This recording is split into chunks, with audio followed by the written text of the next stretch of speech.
Well, this week, our community joined together in remembrance of 5/14. We saw love shared, but also pain that has stayed in the 2 years since that day. And for residents on the east side of Buffalo, where the shooting happened, there is a need for greater mental health services. And so joining me live in studio right now is Ijaz with our partners at Investigative Post. You have spoken with counselors in the area and advocates who are pushing for more counseling. Exactly, Ijaz, what are they saying? Well, Claudine, what I'm hearing is that ever since 5/14, there's been a need for more mental health resources, and even going before, that tragic event. Historically, on Buffalo's east side, it's always been sort of under-resourced. So they're calling for more resources, more funding particularly, and more pooling of community resources. So it's not just money that they're looking for, but actually organizations joining together to promote more mental health services to underserved communities. I think we both know that it is definitely needed. But what is the biggest hurdle in preventing these mental health services from actually coming on the east side? What are you finding? What are they saying?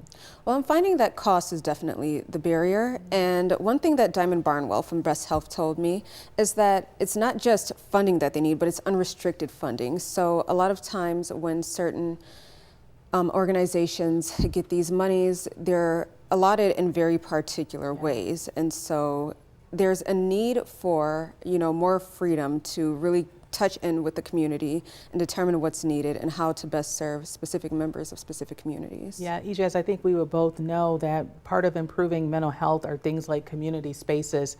Is there any effort now to try and get more spaces so that mental health services can be provided in a space that people will feel comfortable going to? Well, there's certainly advocacy. So another community group, Voice Buffalo, recently urged the Common Council ahead of their budget hearing yesterday to allocate more resources to community centers, particularly for youths.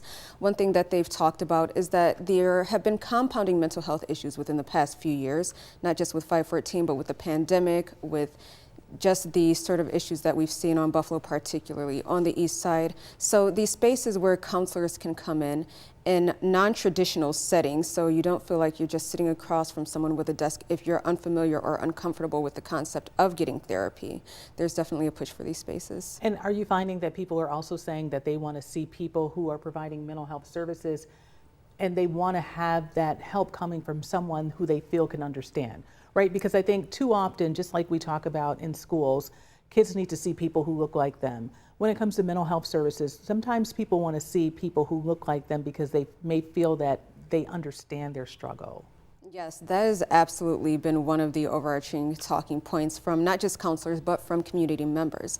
And that's actually how Best Self's Black Mental Health Task Force was formed. It was formed the day of 5/14 to specifically get members who can identify with the community out there to just talk, to counsel, to be what the community needed at that point. And representation certainly does matter in an instance like therapy, because sometimes even if you have the expertise, you really can't understand someone of a different culture unless you're from that culture. There are different aspects and different needs that this community needs, and so to have counselors who understand is imperative. Very good. I appreciate you coming in today. This is Ijaz, reporter for our partners at Investigative Post. Again, thank you so much for coming on the 5:30. We want to